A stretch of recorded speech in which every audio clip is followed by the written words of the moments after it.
Andrew Davis is on Hilton Head Island. He has been there as part of team coverage of the RBC Heritage. We're going to check in with Andrew in just a moment. And right now, we want to share what the big time is about on the island. It is the sporting event of the year in the Lowcountry, drawing the best of the best in golf and thousands of people to Hilton Head to see them. The RBC Heritage started with a bang today at Harbor Town. WSAV's team coverage begins right now, of full action as we check in with WSAV's Andrew Davis. He's joining us live from the course. Hello, Andrew.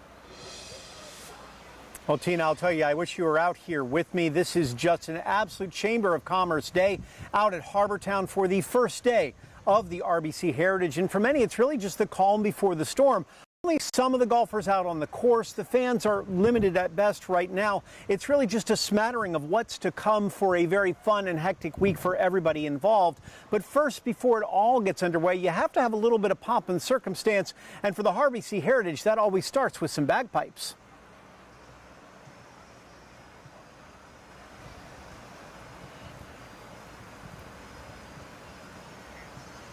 And the familiar sound of bagpipes led that full parade of plaid right down the 18th fairway. Local leaders, the Heritage Classic Foundation Committee, and volunteers all celebrating the start of the 58th annual event. Fans gathered to watch the ceremony, which ended with the traditional first tee shot and cannon blast from the defending champion Justin Thomas into the Calabogie Sound.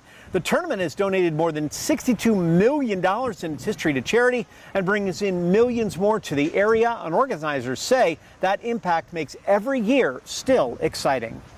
There's the charitable component of why we do what we do, but there's also an impact of $138 million each week from the tournament each year, I should say, and that's significant as well. Obviously, the exposure, we talk about TV, over 220 countries are watching it. There's like 36 live hours of broadcast, let alone the stream and all these other things, and RBC loves that, Boeing loves that, we love that, the community loves that. And some members of that community, the scholars that they got more of that millions of dollars of scholarship money, were on hand today to celebrate the big start of the tournament. But we wanted to focus a little bit on the younger and the next generation of potential golfers, or just fans in general. Danielle Cobb caught up with some kids who've never been to a course like this before, and they say it's a once-in-a-lifetime experience. For dozens of Lowcountry elementary school students, walking through these gates today was a shock. For some, it's because it's their first time stepping foot inside the RBC golf tournament. For others, it's their first ever exposure into the sport. I've never experienced or been somewhere this quiet. It's a different kind of field trip than what the 30 Royal Live Oaks chartered students are used to. This one involves an atmosphere that school PE teacher Mr. Riley wanted his students to be a part of. Hey, what great opportunity would be to have them experience this, just to kind of see the course, see golf, see the opportunities that it could present to them in the future. Mr. Riley said if it's not golf that interests or inspires them, then he hopes it's the other moving parts and jobs that make the RBC Heritage what it is. I'm just overjoyed. You are just all smiles right now. Tell me why. I'm just excited to learn a new sport that I've never tried. Many of the students have also never watched the sport. Today, they got to do both. And years down the line, Mr. Riley says maybe you'll see these very kids taking on the course. It's a great opportunity for them to have for the rest of their lives to share on to their parents, their kids, their nieces, their nephews, their cousins, whoever it is. Hey, it's a great opportunity that maybe that next year they go. Or maybe, hey, in a couple of years, maybe we'll see them on the greens playing. That'd be great, right? And those won't be the only kids this week visiting the RBC Heritage, likely spending time at places like the first tee putt-putt course off the 10th hole and over at the autograph zone by the driving range. Danielle Cobb, WSAV News 3, on your side. And she's not lying. The autograph zone may be the most popular place on the day. I just heard the screaming kids right next to me trying to get the autograph of their favorite player, so it should be a great week for everyone. This is just the beginning of our coverage throughout all our shows. We're going to talk to the mayor of Hilton Head Island and find out more about some big anniversaries that are coming up for RBC Heritage for some of the folks that make this tournament so great. In Harbor Town, Andrew Davis, WSAV News 3, on your side. Andrew, we'll see you soon. Thank you. Coming up in the 4:30 half hour is when we will check back in with Andrew Davis. He will have a conversation with Hilton Head's mayor about the RBC as our team coverage continues. And now we have the very latest on the Georgetown Oaks apartment complex fire.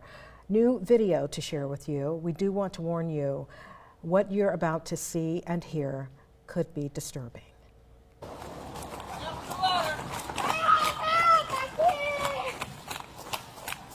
This is dramatic video of Chatham County police officers speaking to a mother as she dropped her children from a third-story window to save them from this weekend's apartment fire. Body cam video coming from Officer Thomas Vette.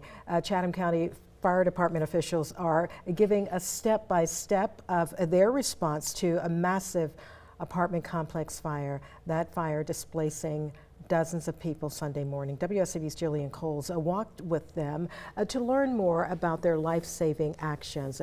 She is joining us now. And Jillian, tell us, what did officials say about the response?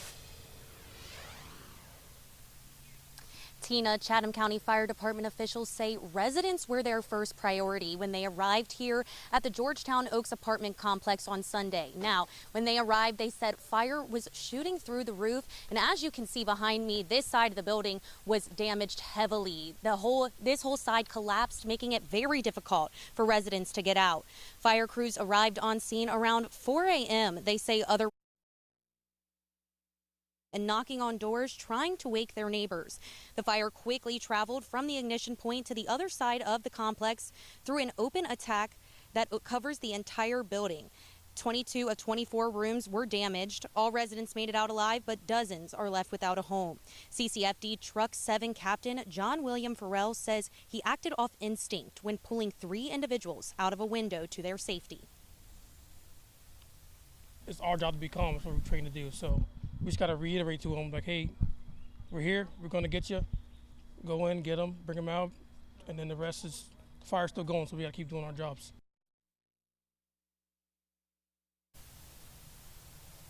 Now, the cause of this fire is an ongoing investigation led by the State Fire Marshal. To hear more about Chatham County Fire Department's heroic efforts, tune in to News 3 at 6. Reporting live from Savannah, Jillian Coles, WSAV News 3, on your side. Chatham County's May elections right around the corner. WSAV's Isley Herschel now with everything you need to know to cast your ballot. Deadline to register to vote is this coming Monday, and officials I spoke with say you can do that online or at the voting office that is right behind me. Registering to vote is the first step to be able to get your voice heard in this year's election. To do that, make sure you have a valid driver's license or ID. If you can't make it to the polls on voting day on May 19th, you can vote early starting April 27th. Early voting is going to last for 3 weeks and will also be available on the weekends. Brooke Schreiner with the Elections Office has a few important tips for voters. Be prepared and ask questions. So plan, if you're going to try to vote on the weekends, around your trips out. That would be great, and be prepared with the ballot. Also, if you're not sure about the process, come and ask me. Everything is open, from testing of the machines to election night reporting. For those who are interested in voting with an absentee ballot, those can be requested online. Those need to be returned by May 8th in order to be considered. In Chatham County, Isley Herschel, WSAV News 3, on your side. Georgia voters have some big decisions to make in the upcoming primary elections. That includes the race to be the state's next lieutenant governor. There are 7 candidates on the Republican side, including State Senator Greg Dozal, who paid a visit to Savannah today. He's a businessman. He's been representing Georgia's 27th district in Northeast Atlanta since 2019, and WSAV's Ben Katko had a conversation with him to talk about what makes him different from other Republicans. I would tell you that Republicans have done a poor job of one thing in the state. If I were to kind of indict us on something, I would say that we've gotten far too involved in picking winners and losers. We give data centers, you're not going to believe this, Ben, we give data centers $1.5 billion a year in tax abatements. Well, my business, when I go buy computers, I've got to pay sales tax on that. Data centers don't. And I'm pretty sure that Amazon, Facebook, and Google don't need Georgia citizens subsidizing them to the tune of $1.5 billion. So we have Ben's full interview with State Senator Dozal on our website. Happening today, healthcare executive and Republican Rick Jackson hosting a meet and greet in Savannah for his campaign. He's running for governor. That event will be held at the AC Hotel beginning at 5 o'clock. Jackson will give remarks and take questions from those in the audience. And we are working to help make it a lot easier for you to make a decision in some of those big races here in Georgia. That includes the Georgia gubernatorial race. Tomorrow, Wednesday, April 15th, 7 p.m., we will be broadcasting a debate in Atlanta. It features the leading Democratic candidates for governor. This includes former Atlanta Mayor Keisha Lance Bottoms, former Lieutenant Governor Jeff Duncan, and DeKalb County CEO Michael Thurmond. That debate will include questions from me. Again, this will be tomorrow night beginning at 7 o'clock, and you can watch right here on WSAV or online at WSAV Plus. You can find all the details at WSAV.com/yourlocalelection HQ.